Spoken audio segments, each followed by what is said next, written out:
ध्रुव राठी ने अपनी ऑडियंस के साथ ही स्कैम कर दिया। उसका न्यू मॉडल AI फेस्ता एक कम्प्लीटली स्कैम है और आई थिंक यह वीडियो देखने के बाद आपको समझ भी आ जाएगा। वीडियो शुरू करने से पहले एक छोटा सा डिस्क्लेमर, अगर आप ध्रुव राठी के फैन हो या फिर उनकी वीडियोस देखते हो तो मेरा ध्रुव राठी को हेट देने का कोई भी इंटेंशन नहीं है। मैं सिर्फ AI फेस्ता पर बात करूंगा और जो सच है वही आपको बताऊंगा। हेलो दोस्तों, मैं हूं वाइजर और रिसेंटली में ध्रुव राठी ने अपना एक न्यू स्टार्टअप लॉन्च किया है, AI फेस्ता। पहले तो AI फेस्ता को लोग काफी ज्यादा पसंद करने लगे थे, लेकिन अचानक से उनको हेट मिलना शुरू हो गई। और वो हेट क्यों मिल रही है, इसी के बारे में आज हम बात करने वाले हैं। YouTube पर आपने कई सारे वीडियोस देखे होंगे AI फेस्ता से रिलेटेड, लेकिन उन वीडियोस में काफी सारे पॉइंट्स मिसिंग थे। लेकिन मैं गारंटी से कह सकता हूँ कि इस वीडियो को देखने के बाद आपको कहीं पर जाने की जरूरत नहीं है, क्योंकि इस वीडियो में हम AI फेस्ता के 10 बग्स की बात करने वाले हैं जो कि ध्रुव राठी ने अभी तक भी सॉल्व नहीं किए हैं, और ये हम पॉइंट टू पॉइंट डिस्कस करने वाले हैं। लेकिन उससे पहले आपको AI फेस्ता के बारे में कुछ बता देता हूँ। देखो, AI फेस्ता ChatGPT, जेमिनाई और 6 AI मॉडल्स का रीपैकेज है और यह कोई AI मॉडल नहीं है। ओके, अब हम अपनी लिस्ट को शुरू करते हैं। इनका बग नंबर 1 है स्लो परफॉर्मेंस। प्लेटफॉर्म काफी स्लो चलता है, स्पेशली जब आप एक साथ मल्टीपल AI मॉडल्स जैसे ChatGPT, जेमिनाई, क्लाउड यूज करो, और सर्वर ओवरलोड की वजह से रेस्पॉन्स में भी काफी डिले होता है।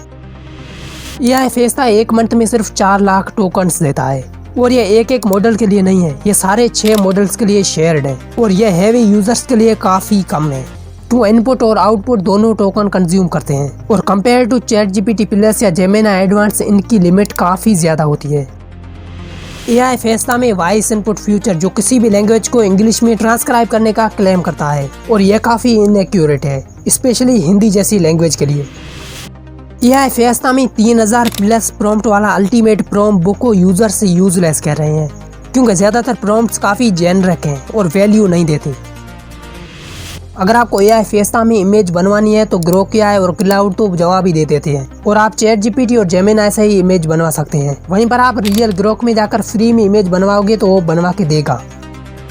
और इनका फ्री प्लान तो एकदम ही बेकार है, क्योंकि फ्री प्लान में 3 मैसेजेस मिलते हैं 3 AI मॉडल्स के लिए, जो कि एक क्वेरी में ही खत्म हो जाती है। तो प्रैक्टिकली देखा जाए तो यह एक यूजलेस है।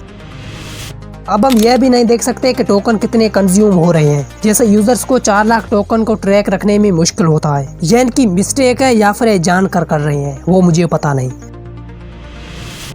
ये प्लेटफॉर्म नॉन रिफंडेड है। अगर आप 1000 पर मंथ ले रहे हो या फिर 10,000 पर ईयर ले रहे हो तो कम से कम टेस्टिंग के लिए तो कोई ऑप्शन तो होता। अब मेरे ख्याल से यह इनकी सबसे बड़ी मिस्टेक है या फिर इश्यू है। जो भी न्यू यूजर्स आ रहे हैं उनको पता भी नहीं है कैसे यह वर्क करता है। क्या AI फेस्ता के पास OpenAI, गूगल या फिर एंथ्रोपिक जैसे प्रोवाइडर्स से मॉडल यूज करने की परमिशन है या फिर नहीं, इस पे क्लियरिटी नहीं है, जो डेटा सेफ्टी के लिए कंसर्न है। अब ध्रुव राठी ने ट्वीट करके बताया कि इसमें कुछ बग्स हम फिक्स करने वाले हैं, तो ये अच्छी बात है। लेकिन अब भी काफी ऐसे बड़े बग्स बचे हैं, जैसे रिफंडेड पॉलिसी और भी कई सारे बग्स। अगर इस पर वर्क करते हैं तो मेरे ख्याल से और भी अच्छा बना सकते हैं। अब आते हैं कि आपको यूज करना चाहिए या फिर नहीं। अब मेरे ख्याल से अगर आप हैवी यूजर नहीं है तो यह फेस्ता आपके लिए बेस्ट है, और आप स्टूडेंट हैं या फिर राइटर हैं, कोई चीज कंपेयर करना चाहते हैं तो ये बेस्ट है। लेकिन अगर आप हैवी यूजर हैं तो यह फेस्ता आपके काम का नहीं है, क्योंकि उसके टोकन सिर्फ 4 लाख हैं, वो सिर्फ एक हफ्ते में ही खत्म हो जाते हैं। अब आप इसके बारे में क्या सोचते हैं वो हमें कमेंट्स में जरूर बताएं।